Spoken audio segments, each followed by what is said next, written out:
Iceland के प्रधानमंत्री के इस्तीफा देने की खबर भी आ रही है। वहां खूब जोरदार प्रदर्शन हो रहे हैं। और पाकिस्तान से खबर आ रही है, कादम्बनी ने बताया है कि नवाज शरीफ प्रधानमंत्री ने पनामा पेपर्स को लेकर न्यायिक जांच आयोग की घोषणा कर दी है।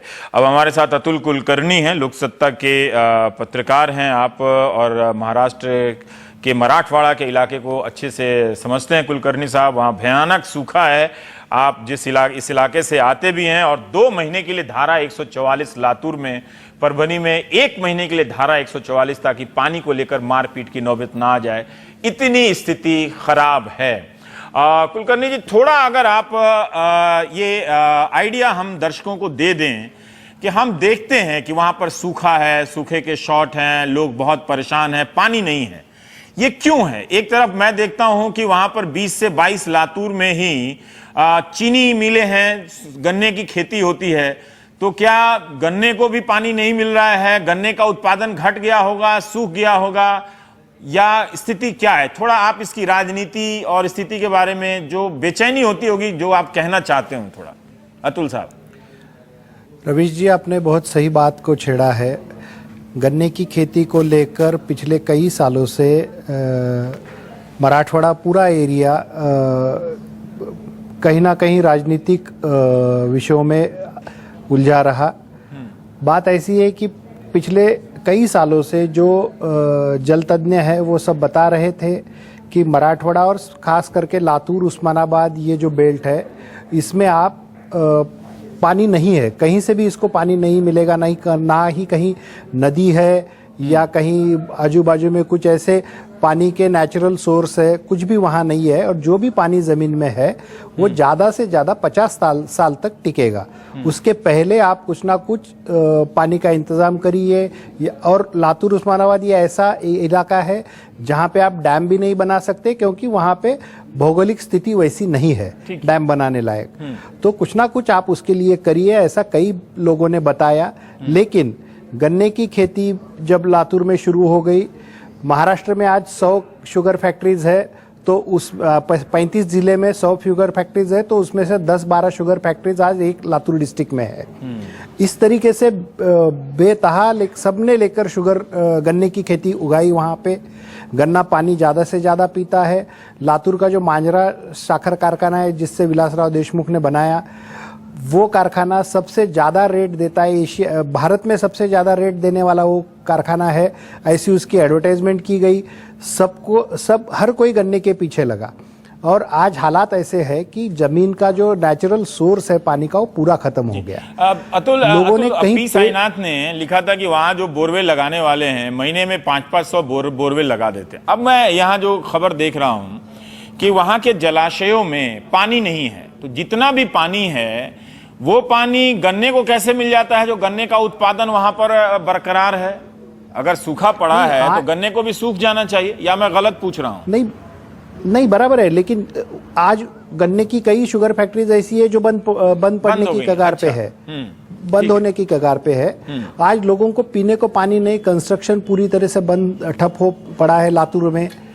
हालात बहुत बेकार है। लेकिन ये इसकी वजह कहीं ना कहीं पॉलिटिकल विल में भी है। हमें गन्ना चाहिए या इंसान चाहिए, ये बहुत शांति से सोच समझकर काम करने की किसने क्या किया। सबसे ज्यादा पीरियड विलासराव देशमुख लातूर से मुख्यमंत्री रहे, अशोक चौहान नांदेड़ से मुख्यमंत्री रहे, मराठवाड़े को 2 बार मुख्यमंत्री पद मिला, निलंगेकर लातूर से मुख्यमंत्री हो गए, शिवराज पाटिल चाकुरकर वहां के थे। इंसान चाहिए, ये अब तय करना पड़ेगा, है ना? ये तय करना पड़ेगा। एक बात बताइए कि वहां पानी का जो संकट है, इससे वहां के सामाजिक संबंधों पे क्या असर पड़ रहा? क्या सिर्फ गरीब परेशान है, या वो बहुत गरीब इलाका है? मैं अपने दूसरे इलाके के दर्शकों के लिए भी पूछ रहा हूँ, क्या वो सिर्फ गरीब ही इलाका है, गरीब इलाका ही है, जिसकी वजह से ये बातें उतनी ठीक से नहीं आ पा रही हैं?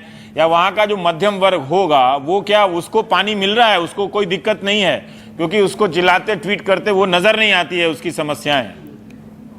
नहीं, गरीब अमीर का बात ही नहीं है। हर एक घर में आज पानी का खर्चा कम से कम 5,000 रुपये से, हर एक का बजट 5,000 रुपये से बढ़ गया है। अच्छा। जिसकी आमदनी अच्छी है वो बिस्लरी बोतल, पानी की बोतल लेके खरीद कर पानी पीता है, और जिसकी नहीं है उसको भी टैंकर कहीं ना कहीं से तो खरीदना पड़ता है।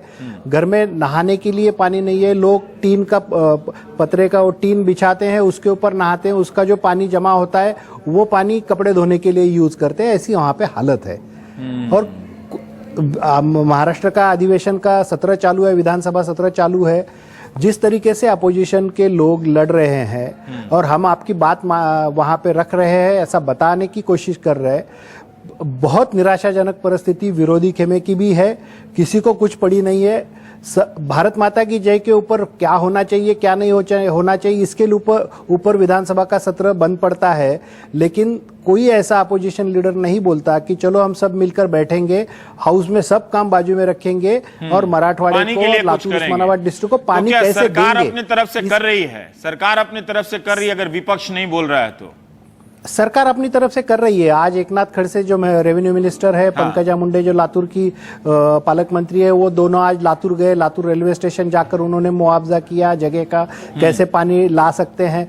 लातूर से मिरज जो पश्चिम महाराष्ट्र में आता है, 300 किलोमीटर का डिस्टेंस है, वहां से ट्रेन से पानी लाने की आज उन्होंने कैसे ला सकते हैं, लाया हुआ पानी कहाँ जमा कर सकते हैं, इसके ऊपर काफी आज उन्होंने चर्चा की। मैं ये जानना चाहता हूं कि आमतौर पर सरकारें पैसे की घोषणा कर देती हैं, मुआवजे का ऐलान करती हैं और राहत शिविर बना देती हैं, वो अपना फौरी तौर पर वो करती हैं, उसमें कमियां अच्छा खूबियां रहती होंगी, पर पानी का संकट दूर हो, इसको करने के लिए मौजूदा सरकार क्या कर रही है, अगर पिछली सरकार ने कुछ नहीं किया तो, या उसके पास भी नया आइडिया नहीं है? में देखा जाए नहीं, मौजूदा सरकार सिर्फ कहीं बाहर से पानी लाने की कोशिश कर रही है, उनके हाथ में उतना ही है, दूसरा कुछ वो भी नहीं कर सकती, क्योंकि वहां नेचुरल सोर्स ही खत्म हो गए हैं।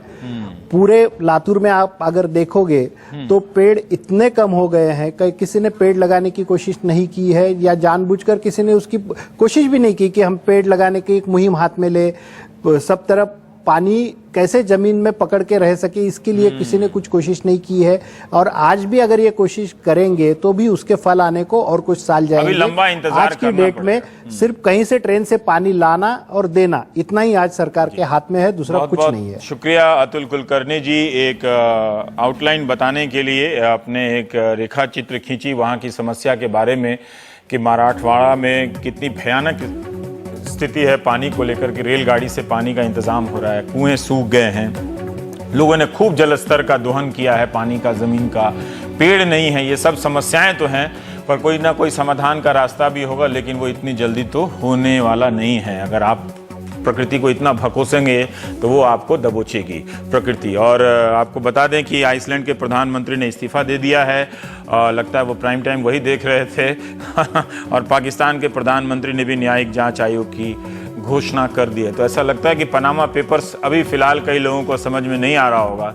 लेकिन धीरे धीरे आ जाएगा। नमस्कार।